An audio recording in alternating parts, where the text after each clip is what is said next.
Okay, so everyone, hello. This is Molly. I'm Molly the Kush RN. You've reached Conversations with Kush podcast. Tonight, I have one of my very dear friends returning to the podcast, Miss Jamie Croyle.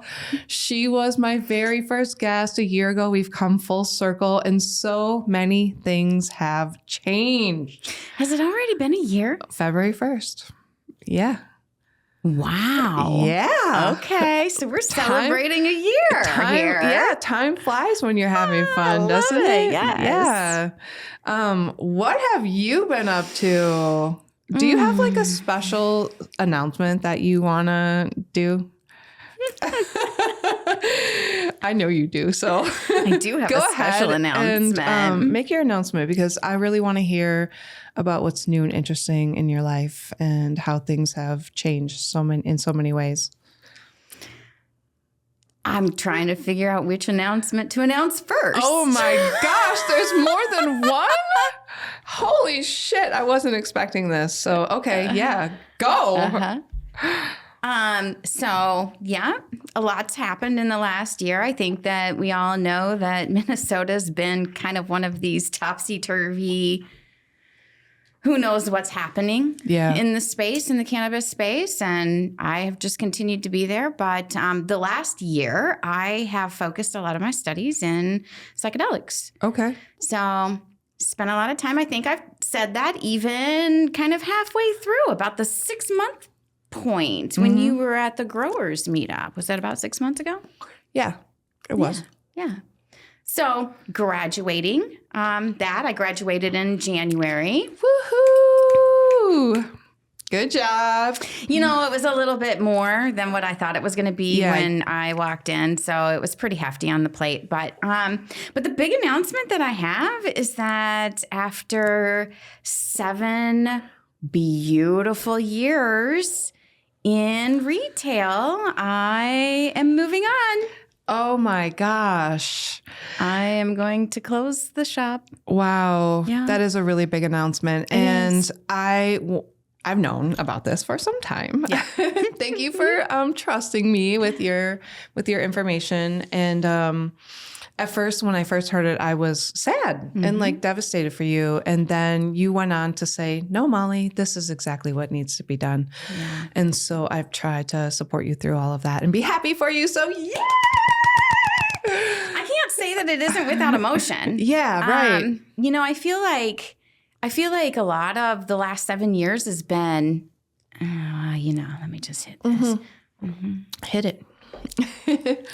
Shout out to Molly Kronk too. Yes, it's some Gorilla Dance. Ooh, Here we are. Dance. This is our in case of emergency break glass joint. So thank you, Molly Kronk. Yes, thank you, Molly.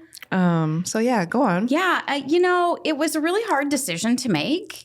I have started to really embrace that I'm one of the first women in the space to hold, a straight up brick and mortar, and I've made so many connections and done a lot of building in the last 7 years and created some really beautiful spaces and some really beautiful connections. Yeah. But retail wasn't it. That wasn't the main dream. Sure. So as we circle back around, I'm just in a spot where it's time to go and continue chasing my dreams, and this has been a dream. It's been a dream come true. Like, right. So many people would, love to be in this position. And and I've learned so much about business and connecting. And it's just time to take a lot of those tools that I've used and learned and spread them. Yeah, thank you. Yes, go forth, right? Yes. When did you get into psilocybins? Like, how did that whole process start? And take me on this journey. Oh, my gosh. What year is it? It is 2025. Okay, so I would say, I've got this kind of in a nutshell, but what brought me to cannabis was basically end of life caring for my grandmother. Okay. Back in 2016. I didn't have a relationship with cannabis at that point, but it became kind of apparent that I needed help. I needed something during caregiving for my grandmother. So that's when I found CBD. That's when I wanted to come back to Minnesota and really allow others to have access to this thing that really helped me. Sure. And then cannabis has kind of morphed since then. And it's always been sort of that trajectory that I've been on. Yeah. And immediately reestablishing my connection with cannabis. And that's been a long process because I'm very sensitive to it. However, that's not why we're here. The psychedelics came, so then after my grandmother's end-of-life care was my mother's end-of-life care. Yeah. And I was fortunate enough to be able to go down and spend the last couple of months with her and really be with her, as she transitioned. Sure. Was cannabis a part of that process, or for her anyway? It wasn't for her. Okay. We tried to really educate her and inform her, and I'm talking myself, my family, those even outside, and it was her choice to not use cannabis. Yeah. And I think about that a lot, but I had a similar experience with my dad. Mm-hmm. My dad didn't want anything to do with that either. Yeah. So well, and you have to respect their wishes. absolutely. Yeah. Yeah. So But it helped me. it helped me too. Get through that process of Yes. seeing him transition, and Yep. because that's tough. It is. That's tough. It's very so, tough. Yeah. So after the death of my mom, I found myself just kind of orphaned. She was my best friend. Who am I? Yeah.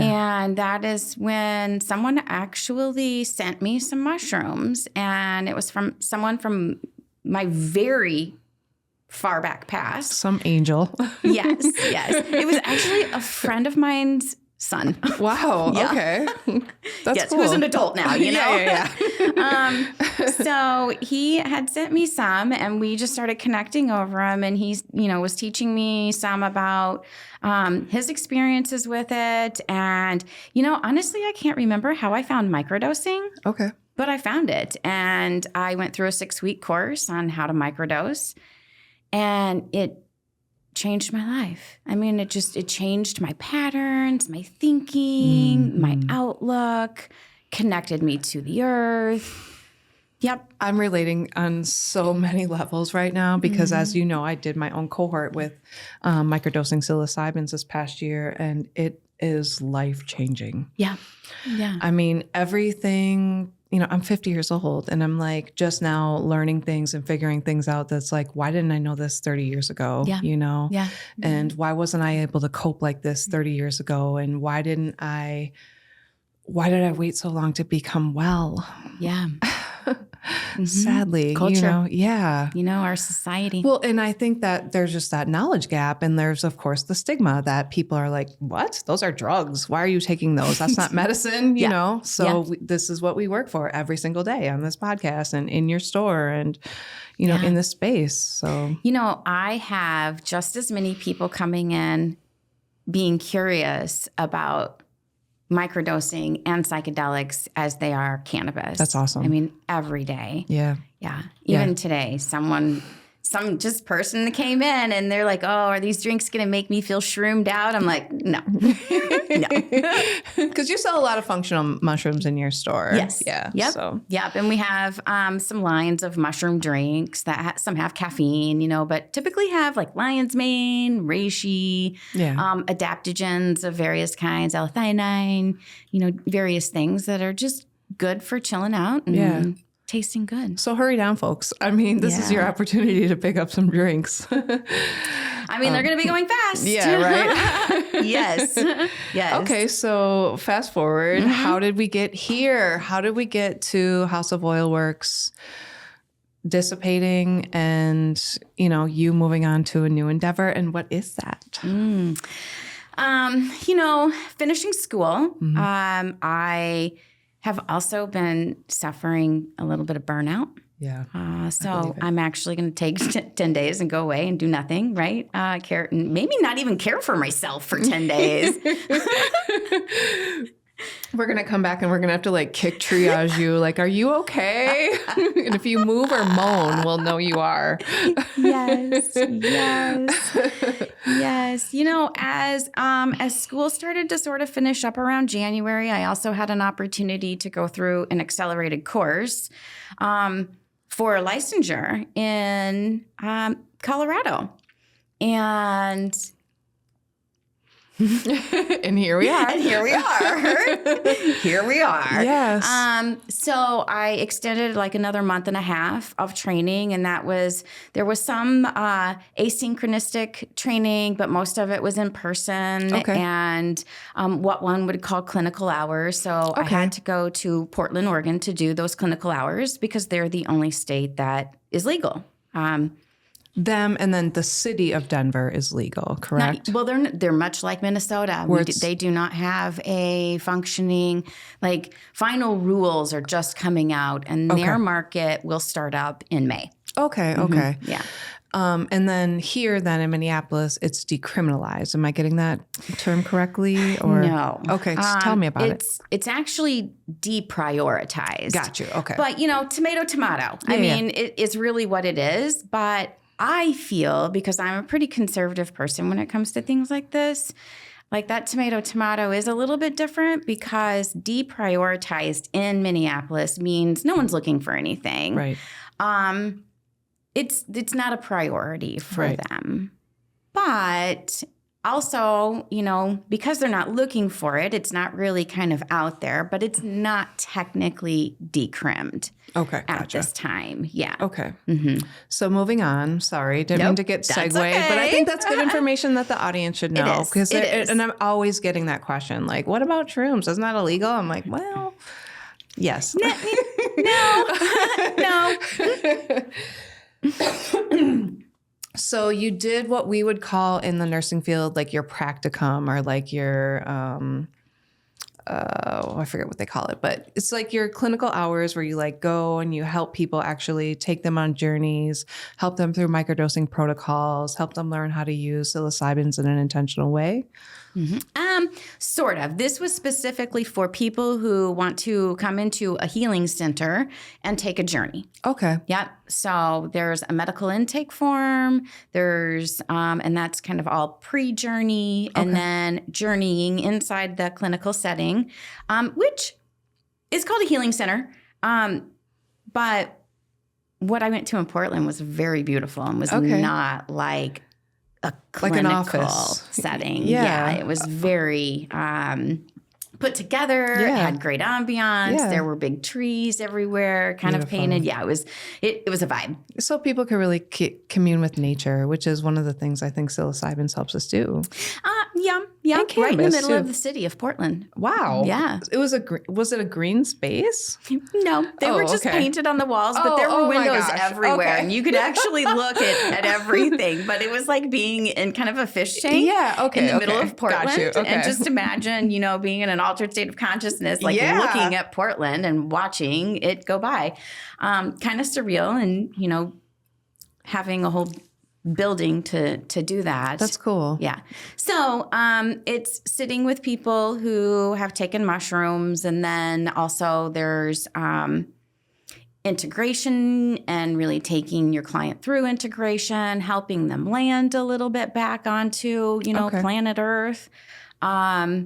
And then really, but it's very non-directive. It's a very non-directive approach. Okay.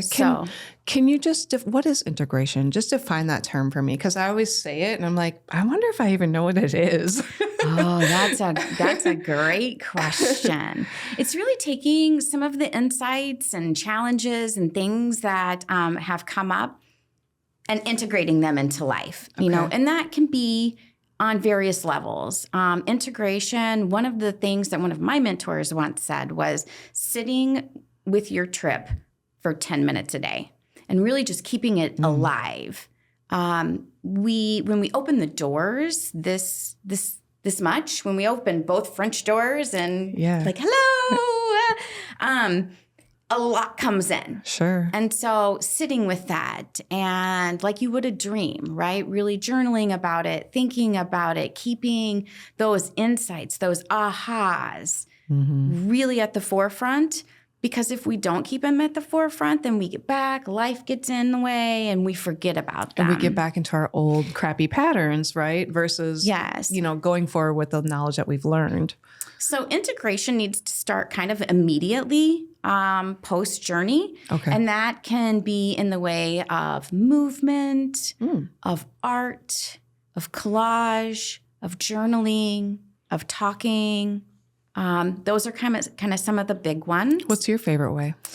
Oh my gosh. I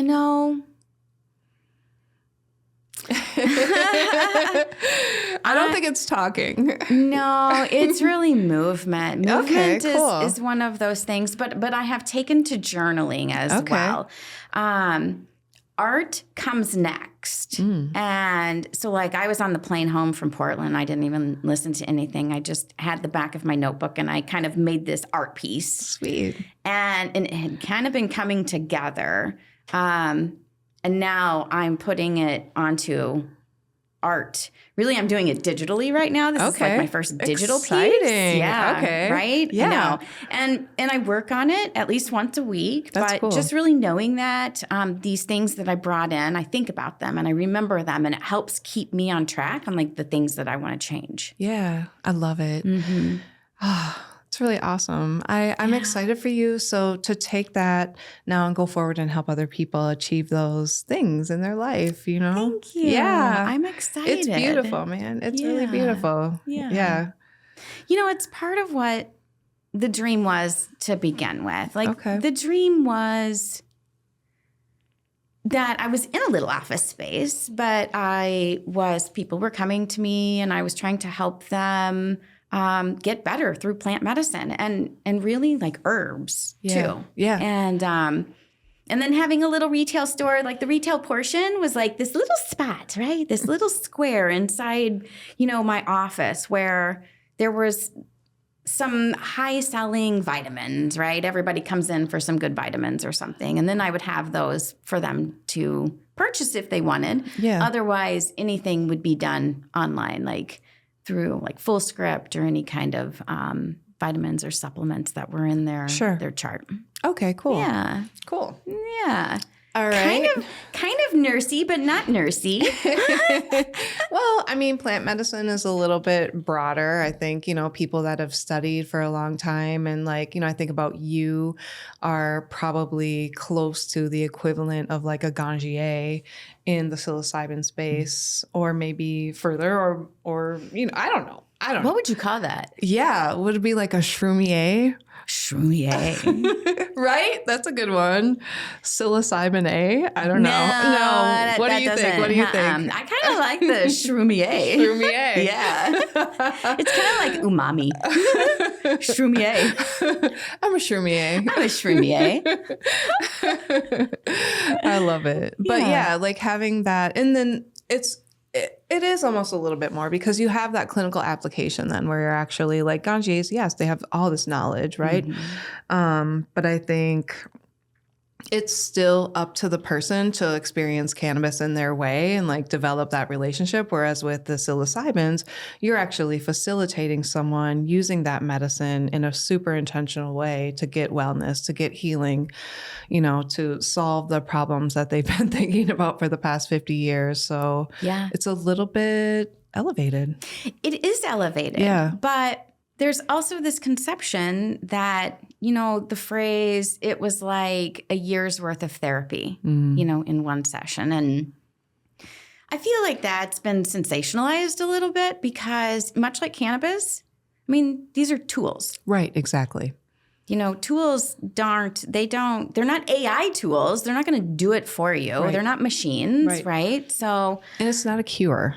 No, it's a not. tool towards wellness. Tool. You know what I really like to say? It's like riding an electric bike. Oh, okay. You don't have to pedal as much. Sure. But you still have to pedal. Yeah. Especially when you come up to the big hills. You have to stay upright. Yes, yes, you do, right? All the things. It's just it's a faster track maybe, but definitely having to do the work. Yeah. A lot of people can do the work on their own. A lot of people want that guidance. And that's where I step in to deepen it, to enrich it, and And also the tools that I bring to people are tools that they can use forevermore. So it's not, Sure. it's not like I'm making people come back. I'm really teaching people how to use this tool. Right. And offering, deeper containers where you can go into that a little bit safer. Yeah, that's exactly how I feel, is that now, before I was maybe using psilocybin just for fun or to help with social anxiety. That's normally what they help me for the most. But then when I did that cohort, I was like, oh, I can actually really make this work for me. So now I have that tool, as you said, that I can go forward. And my next thing is doing a big journey, because I feel like I need that ego death where I just break it all down. And oh my God, it's really scary. So how do you approach that in your practice for people? Do they have to be ready? I mean, yes, I feel ready. I mean, yes, I think that everyone has to be ready. And set and setting. Yes. Right? It's always about the set and setting. And even sometimes the setting can be your home, but it's not the right set. Yeah. Yeah, you're really, when you are in your home, you're surrounded by all of your things. Exactly. But here in Minnesota, we don't get to go outside a whole lot sometimes. Yeah. Well, and you might be in your home where you have trauma around those things that are there, whether it be like a difficult relationship with your spouse or one of your children, or, maybe you have a problem with hoarding or something, you know what I mean? Yeah. Or your home reminds you of seeing your mom die in it, or, things like that. So there's a lot of energies that we keep in our container. For sure. And, when you are ready to do the work, I mean, there is a difference between recreational and there's always something to said to be out in nature and connecting with nature. And if that's what you want to do, I mean, that's great. It's just really taking away some of the outside things that are happening and turning inward. And oftentimes that takes a blindfold. Yeah. Yeah. To really keep you inside yourself. If you are in an altered state and, you're looking, you're like, oh my God, that purple wall is just breathing and it's so nice. Really, you need to go back and get on the canoe and keep rolling down the river, right? And there's not saying that people don't do that. I mean, I got up and I don't know, I found a star and I was enamored with this star for 10 minutes. And then my sitter was like, hi. Yeah. Tap, tap, tap. Not even a tap, tap, tap. Just hello. They're like, okay, yes. I'm going to go back in. I remember doing that before I did my cohort, just taking more shrooms than normal microdose and going to sleep and putting my noise blocking headphones in and seeing the sacred geometry and oh my God, it's so cool. So, yeah. Music is very important too. Yeah. Yeah. Music is very important. That can carry you a long way. And I feel like psilocybins, whatever you're going through at that time, I mean, you're going to start processing that shit right then and there pretty closely to it anyway. If you're just doing it nilly-willy, Yeah. Yeah. Well, and that's sometimes what will take people sideways is that they'll be in this recreational setting or they're taking a larger dose or even just, in their own home thinking, oh, I'm going to have a good time. And then it's like, oh, hello. Nope, you're grounded. And this is what you're doing the whole time. Yeah. I mean, now you're crying. Yes. You can be it sideways, right? Yeah, totally. So for me, I don't want to use mushrooms with a bunch of people. It's a lot of outside, I'm sure that lower doses would be okay. But when I'm doing the journeys, I'm doing it for my own ride. Yeah. And it is really great in a group setting too, because you're on a ride with other, the energy is just so different. Yeah. Yeah. That's interesting. I guess I never really thought about, because I always think about doing a journey. You're by yourself and you're, it's the hero's journey. Yeah. And I guess you're right. Doing it in a group would be so different. And I remember watching that movie, or that's that show that they have on 9 Perfect Strangers, where they're all shrooming together, you know, and their movement and all this crazy shit's going on, and they're seeing things and talking to people that aren't there, and stuff like that. I've never had that experience with shrooms personally, but. And I've been in a couple of retreat settings, and it's never been that way either. Like everyone just kind of builds a nest and you're in the same room together. And it's not saying that you can't move, but most people just put their blindfolds on and go for the ride. And sometimes people will get up and do things and wander around, but it's not like 9 people together doing Tai Chi, Yeah, exactly. on big amounts of mushrooms. So. Yeah. One of the good things that they brought up about when I did my cohort, so it was a bunch of nurses. It was all nurses. So we have this shared experience. We're microdosing in our own way back home. But then we come together in this group setting and we talk about it. Integration. Yeah, exactly. And so part of the process is that we witness what other people go through. And I think that's really important. So I see the value in doing it in a group setting too, just to quietly observe someone else, going through their process and however that looks for them. I think that's important that we see each other when we're doing this type of work. If we want to be seen, And if you're in a group setting, you want to be seen. Yeah. I mean, that's what you're there for. And it really connects humans together. Because so often from the outside, we have to have a perception, an outside perception that we have our shit together. Right. And being with a group of people, being vulnerable together allows you all to embrace and encourage and love that you may not have everything together. Yeah. Right. And that's okay. Yeah. It's just a support through that. It is. Yeah. It is. Yeah. Mm-hmm. Beautiful. And, when you're in a container, did you microdose with several others in this group? No, we never dosed together. There was an opportunity to do that and towards the end, but something happened and we weren't able to do it. But did you connect on Zoom or anything talk about? Yeah. So did you find that there were certain themes that everyone was kind of going through? Yeah, but I thought it was related to being a nurse, I guess. Mm-hmm. So there was a lot of family shit that was coming up for people too that I was not relating to, but I could see that was identified in several of the other people. So I was like, oh, okay, shit. You know? They're just all of the groups that I've been through 3 6-week microdosing courses and then 10 months with that same entity going through facilitation.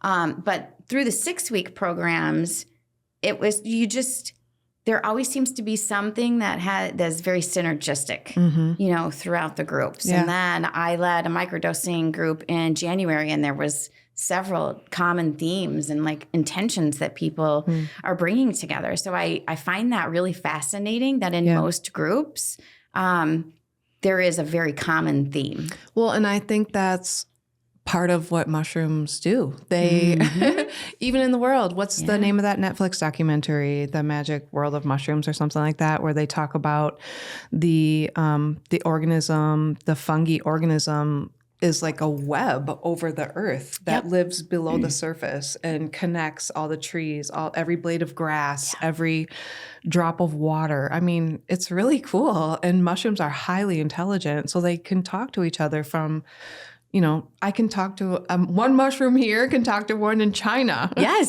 that mycelial network. So I mean, it's just really cool. I'm so glad I found it, and I'm so glad you found it. Yeah. You can really tell how much it's helped you grow. I've known you for a few years now. We've come a long way together. We have. Yeah, we have. We really have. But I've just watched you grow in so many ways, and this is the happiest I've ever seen you, and the most at peace. And I'm just really grateful for that you found that. Yeah. So, it's been a long road, and I wouldn't change any of it. Yeah. No. It's Not at all. if something is a closed door, it's telling everything in our spirit is telling us no, that's a blessing. We can take that and go forward or move around it to something that's better for us. So, yeah. And we only have one conscious life here, right? I mean, and it's not that long. No, it's not that long. And when I was in Alaska this year, the context of microcosm versus macrocosm really became apparent to me when I was on this ship that holds 3,000 people, and I'm looking at, this rock that's probably 3 miles tall. Right. And that's very macro. Yeah. And then you look down and you see a little tiny boat down there and it's like this big, and you're like, wow, like you get to see all of these perspectives. Yeah. And I don't know where I was going with that. Me neither, but I was going for the ride. Yeah. So let's move forward. What is this new brainchild? Because if I know you're one of the most creative people I know. You have cooked up something. So what's on the docket? What do you got going on?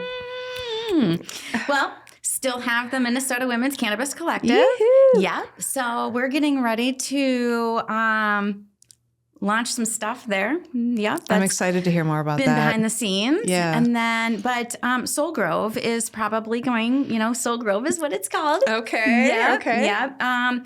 It's really coaching. I'm not done with my education just yet. Okay. But I'm going to be offering microdosing coaching, one-on-one, Okay. in person, on Zoom, and then also some group. I'd love to do some groups in person. Okay. And then I will probably offer them via Zoom. Nice. Yep. Okay. I'd like to, go into cannabis coaching and microdosing other substances besides just psilocybin. So, yeah. with that, definitely I have really helped some of my peers in the Vital course that I was in connect with cannabis. Okay, cool. Through microdosing as well. Okay. So, there's people from all walks of life that come there, but I'm so centered in cannabis here, and there's so many people that can coach. Stepping outside, I got to do a little bit of that, and that's been a lot of fun as well. I love your that's awesome. Congratulations. Thank you. Yeah, I'm really excited for you. I really like your educational talks that you give. I know I came to House of Oil Works once and we did a whole night on Amanita and, what that was good for. And, how do you take it and what might it do for you and what do you need to look out for? And, so it was really informational. And I know that you have some other things like that maybe you want to do. Yes. Okay. Yes. I am definitely will be hosting education. I'll probably be doing some of that online as well. Okay. I set something up in the house. Okay, nice. Yeah. You're a lifelong learner. So I feel like, you talk about, well, I'm not done yet. And it's like, I know you're not. Well, so I've already started breath work. So I'm committed to because I want to integrate it. I want to coach, right? Like that's the end result is coaching. And it's not just for microdosing, but the school that I started back in COVID before mushrooms became the main quest. Yeah. It started as a side quest and became the main one was to be a master herbalist and a drugless practitioner. Okay, so cool. I'm kind of back on that again and finishing that up. And so it's all encompassing, right? It's not just mushrooms, but it's plant-based healing. For sure. Mm-hmm. And that's what we need. And all of those things support the endocannabinoid system that we already have intrinsically. So great work. Thank you. Oh, thank you. So tell me a little bit about your mission statement, because I know you brought it. Yeah, I did. Oh. You're so professional. I was trying. Okay, so Soul Grove exists to empower individuals on their journey of self-discovery, healing, and transformation through the intentional use of plant medicine. Okay.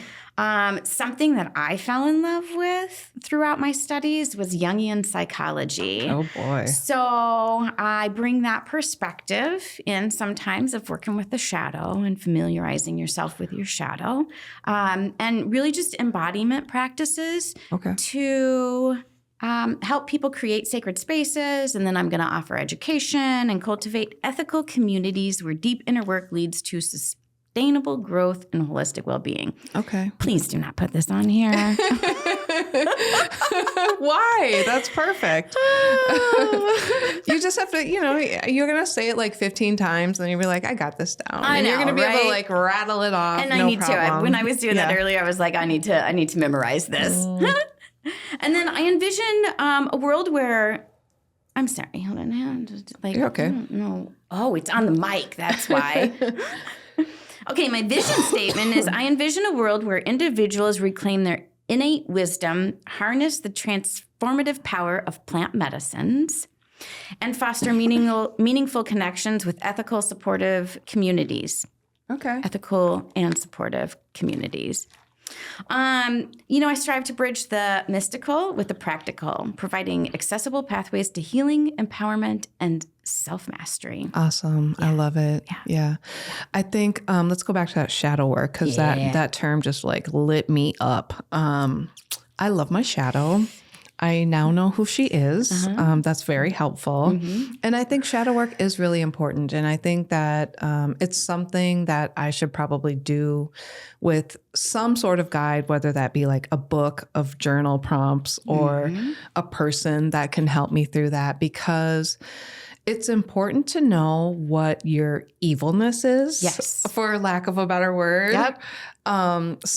Not because you need to use that, you don't need to use your powers of evil. I mean, you can if you want to. If you want to be a villain, like more power that's to what you. Choose, yeah. Yeah, right. But it's important to know that, because if you are trying to go forward through the world and become a steward of our community, you need to know the pitfalls that you have and when to draw on that dark side of you, when you need to use your voice in a more intentional way or set boundaries with people or, like that's when your shadow side needs to come forward, not to like, beat up on your ex type shit. No. I mean, it's like without light. Yeah, exactly. You need it's light balance. light and darkness. Yeah. So know thyself, both light and dark, right? Yes. Yeah. Okay. And then you know your powers, right? Exactly. You know when to use them. And you can also choose how you use them, right? And I always do say, like, are you going to choose your powers for good or evil today? You say that to yourself or to other people? Sometimes other people. Yeah. I mean, you definitely need to know when to draw on those things that, make you feel a little bit stronger some days. So, yeah. Well, and it's also just recognizing where, those triggers can be. And when you're familiar with that, you can rein them in a little bit more too. Well, and to see and to know that people are your mirror. Yeah. So if you looking over at someone, you're like, oh, fuck that person, or like, I don't like them, or why are they giving me weird energy?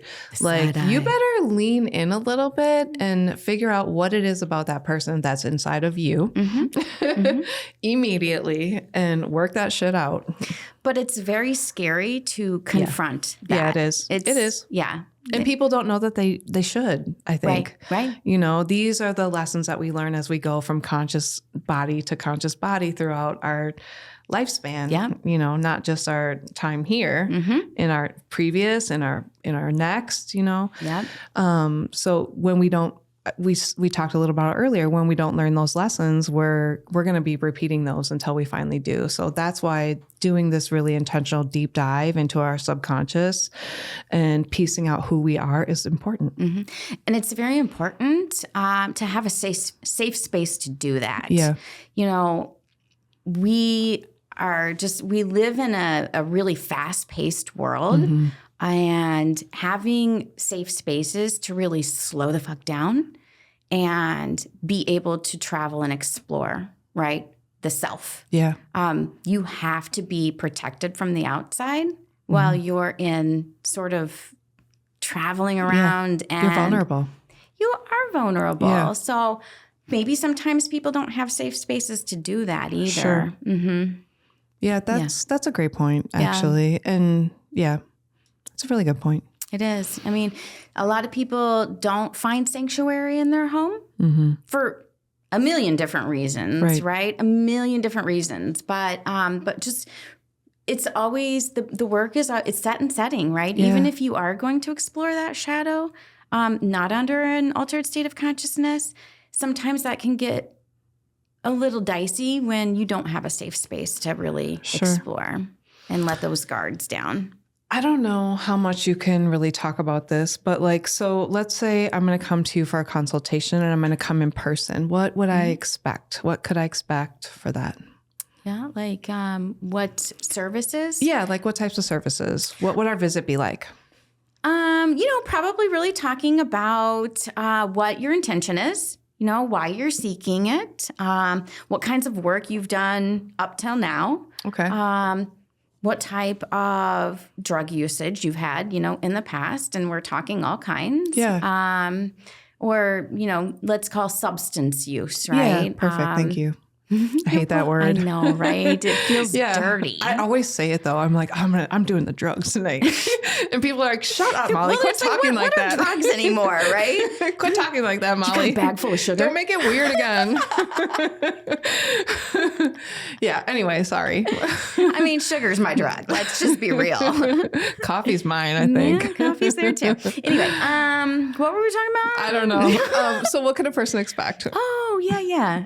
So on a one-on-one, we would probably go over like what a person's looking for. You're looking for group? Are you looking for, plant medicines? Are you looking for, I hope in some, in the future, holistic health, right? That would include vitamins and supplements. Yeah.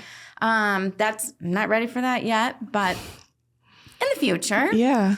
And, really honing in like, do you want one-on-one? Are you looking for a group experience? If there's a group experience, then, here's what the next one is and the criteria. Sure. If it's one-on-one, we can talk about whether you just want a one-off. I mean, some people want to ask me questions for an hour. Yeah, for sure. Fire away. We'll talk about whatever it is you want to talk about.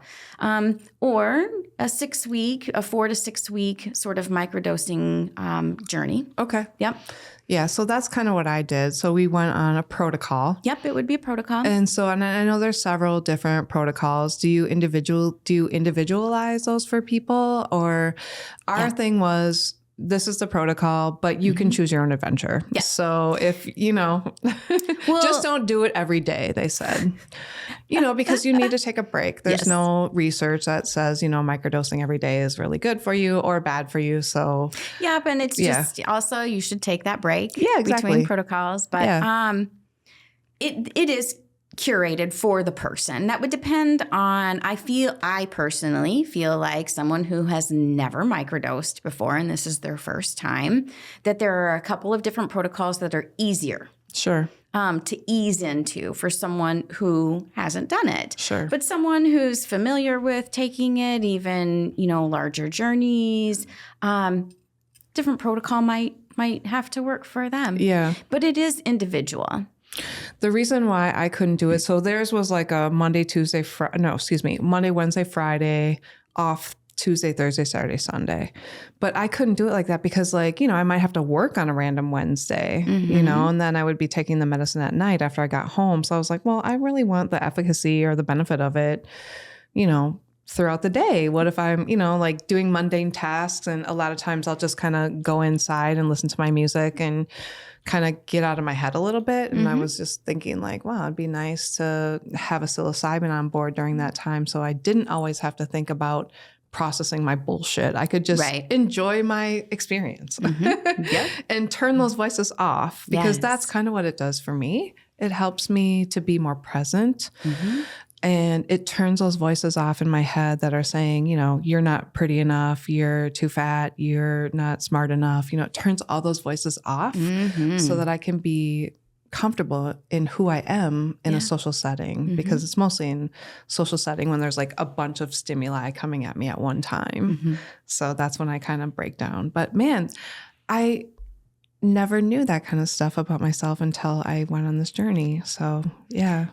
Sometimes it's all day I'm like, oh, yeah, okay, well, that's why that's that, Yeah, exactly. Was it like that for you? Like, what's your experience like? With which ones? Like the journeys or the microdosing? Both. I really liked the microdosing. But I find that I resonate with Amanita. a little bit better. Sure. But I do continue to microdose and do protocols. I just do them probably a couple of times a year in addition to the journeys that I do. So I'm averaging some sort of altered state of consciousness this last year, probably every other month. Okay. And that's a lot. Okay. For me, right? Okay. It's been a lot for me. So I need to sit down and process, like integrate the last year of my life. But is 10 days going to be enough? no.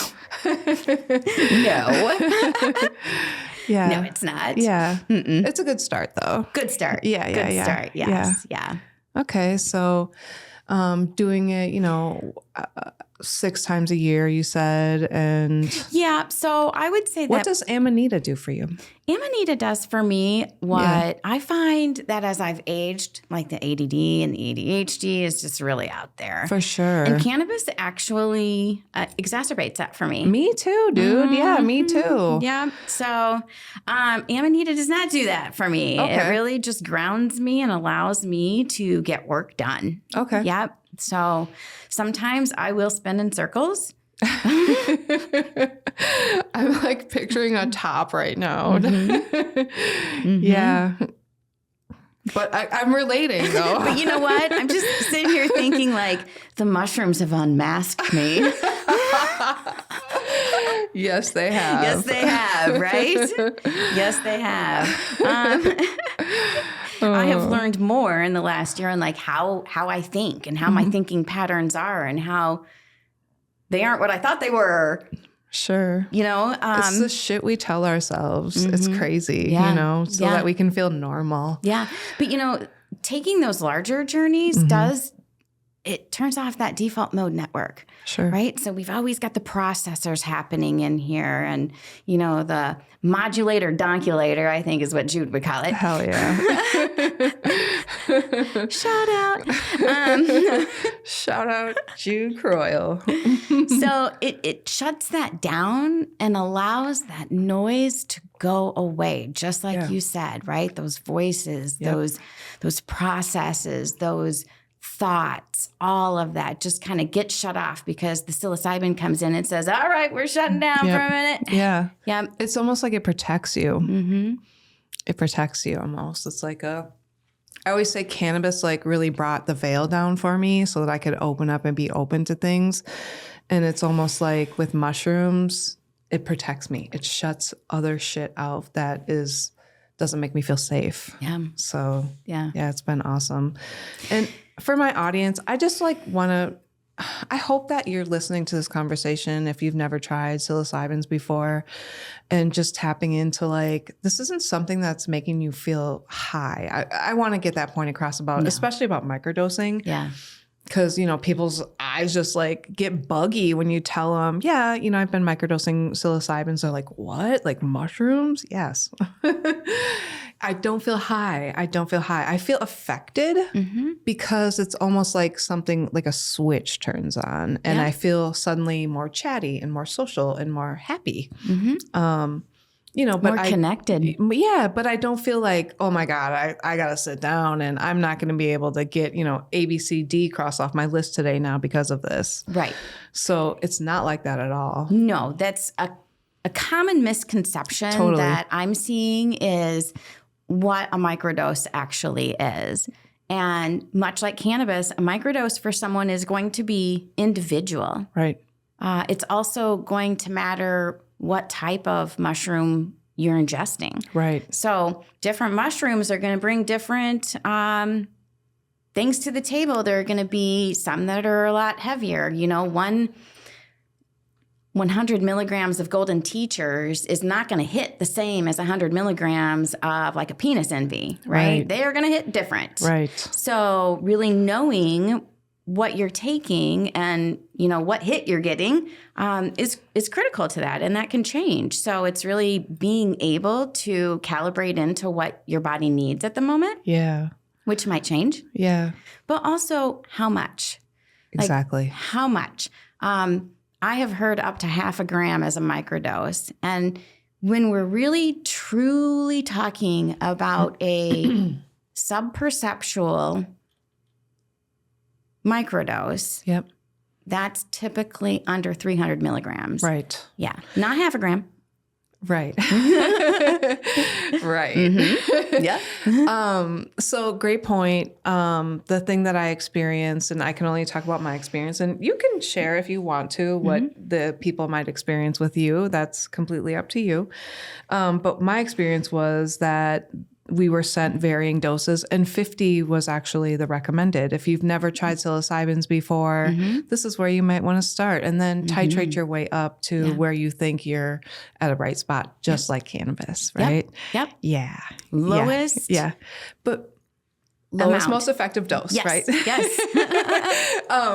But, and then they were like, for people like Molly that have tried microdoses before, your dose, you already might know is 100 or 200, so start there and go from there. So yeah. Will it be a similar experience then? That's kind of what you'll recommend. Yes. Okay. I feel like calibrating and learning to calibrate is probably one of the bigger tools because maybe your intention and that's really where the protocols come in. Like you can bring intention to it. What is something that I want to focus on right now? Sure. So if that's creativity, because you have a big creative project that's due, that might take a little bit more because you're trying to push the envelope and really get those creative juices flowing. Sure. Another person with, the same thing might be looking for self-love. That might take just a little boost. Yeah. Right? And I mean, one time you're working on self-love and another time you're working on creativity, those are going to really they're two different intentions and they hit differently. Right? So that means everything's changed. So to really say that 100 milligrams is your sweet spot forever and ever, I don't really find that to be true. Yeah. Do people need to do like tolerance breaks where they like abstain for longer periods of time? There's not any research out there. Sure. I think it's just part of harm reduction of you need to take breaks. So really I recommend no more than 8 weeks. And if you do go 8 weeks, then take definitely 2 weeks off. Sure. But if you go 30 days, then you can take a week off and maybe try again. Yeah. Intuitively as well. Sure. A couple times a week. I bring it up only because there's been a lot of chatter about tolerance breaks in the cannabis community, I think recently, and having to like reset those receptor sites, and just like really take a break if you're finding that you're smoking too much or you're having to smoke more to get the same desired effect or, and I don't want to just blame it all on smoking, people consume the way they do, but just taking those tolerance breaks I think is important sometimes. And I've heard people say, I've learned more through my tolerance break than, when I was actually in the midst of consumption. So it's important, I think. It's very important. Yeah. I mean, I really do think that we need these tolerance breaks everywhere in our life. For sure. Including social media, including junk food, not going to McDonald's anymore or, Huge believer of tolerance breaks. And again, that's bringing intention to something too, so you're living life intentionally. Yeah. When you make even these micro goals and these macro goals, really my intention is to not, go to McDonald's for 2 weeks. Right. I'm going to do all no more fast food, right? That's pretty easy for me anymore, though. Yeah, for sure. Yuck. I'm like so turned off by it. I'm like, ugh, yuck. Why are you eating that? I am definitely, I'm getting old though. Like I want to eat at home. Yeah. Well, I hear you. Yeah. So what's happening in the next few weeks then? Tell us about House of Oil Works, how that's all wrapping up. How are you launching? How can people reach you? What's next? Let me see. Everything will probably start to sell on March 1st. Okay. So I'll be launching some sales throughout then. And then I think my last day will be 4/20. So it's going to be, right now I don't necessarily have, I think the biggest consternation that I have right now is that I do not have any place to send my clients. Yeah. And that one is that's Sure. really hard, right? So So I am working on something in the background to try to be able to make sure that everyone that has been coming for a long time is able to get what they need. Okay, thanks. Yeah, I heard that actually that same sentiment echoed. I interviewed Kara Jensen a couple weeks ago at her shop, and she said that when she went to Duluth, she was, getting the store ready, and people were coming up to the store where had been previous a supplement store, and people were like, oh, I'm just looking for, ABCD supplements. And she realized very quickly, like, oh my God, I can't leave this gap in this community that's been shopping here for the last 20 years. So very, very well thought out. And thank you for that. Because, you want people to feel supported in the community that you've developed. Absolutely. Right. I mean, I love that. This has been the hardest part is the regulars that are coming in that are going to be affected by this. Yeah. And that's really what most of my people are.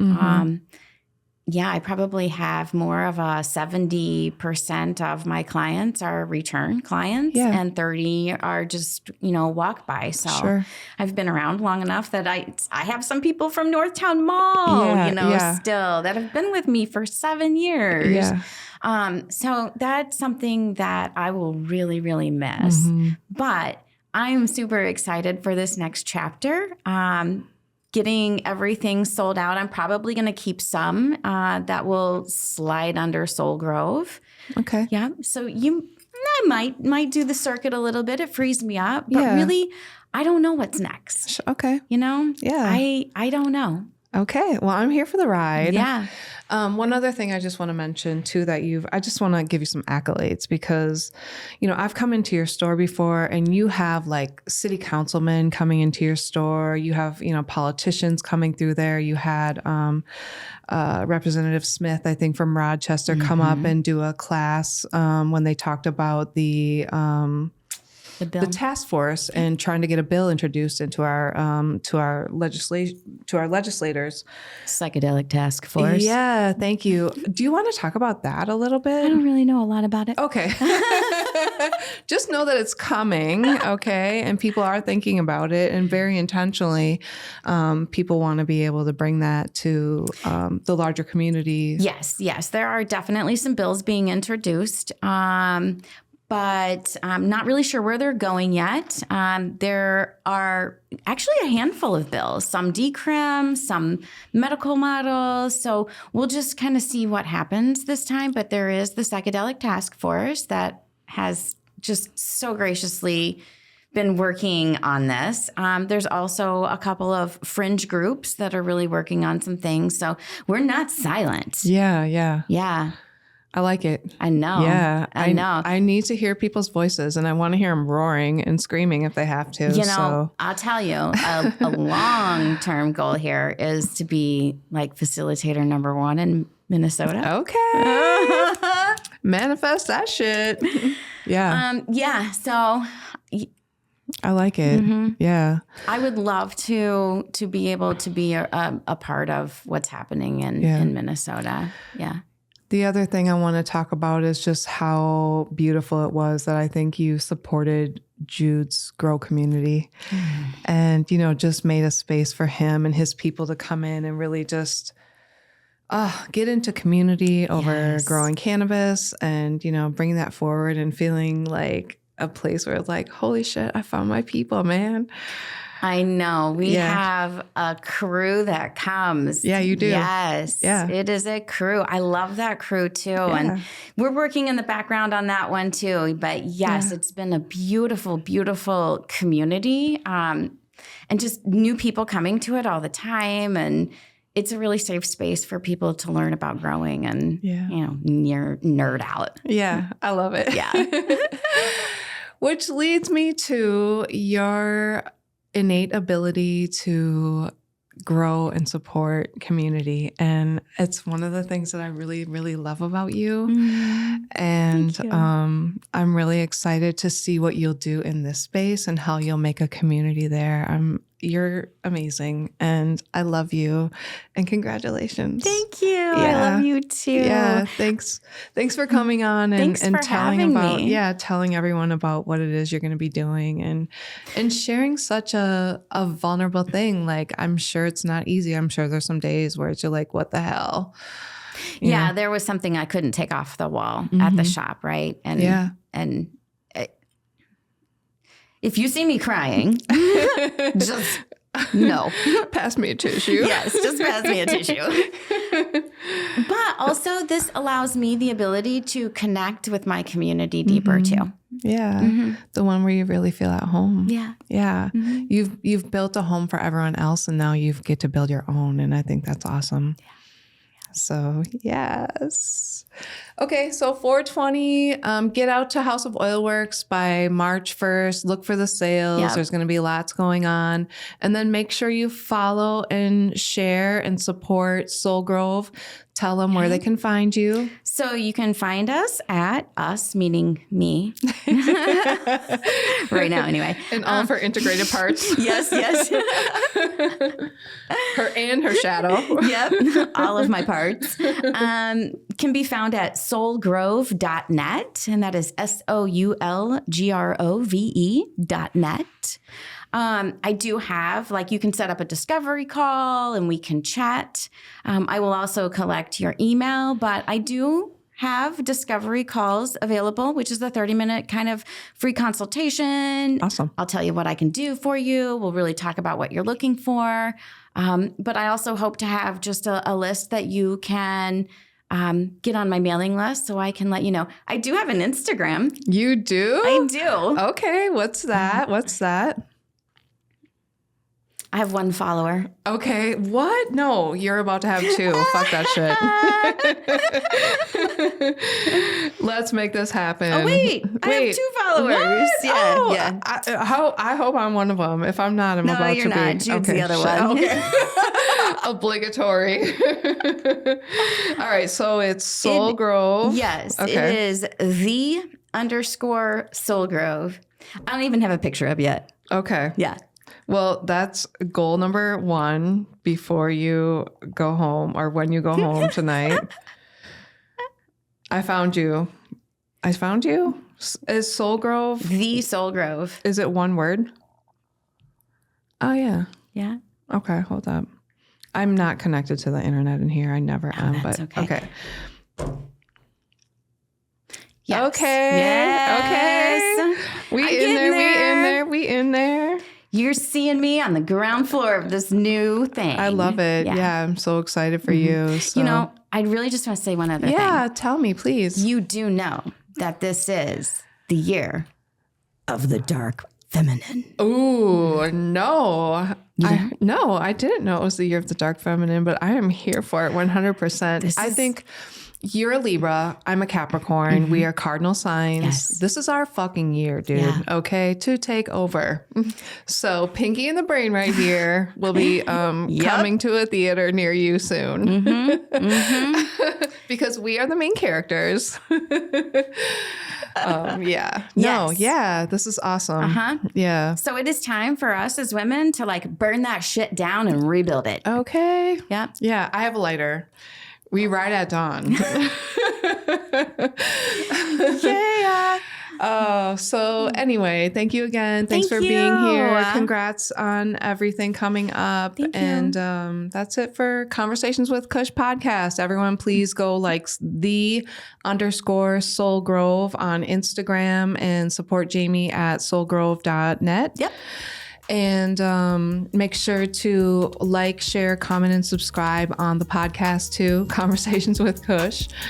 And I'm Molly the Kush RN signing out. Peace.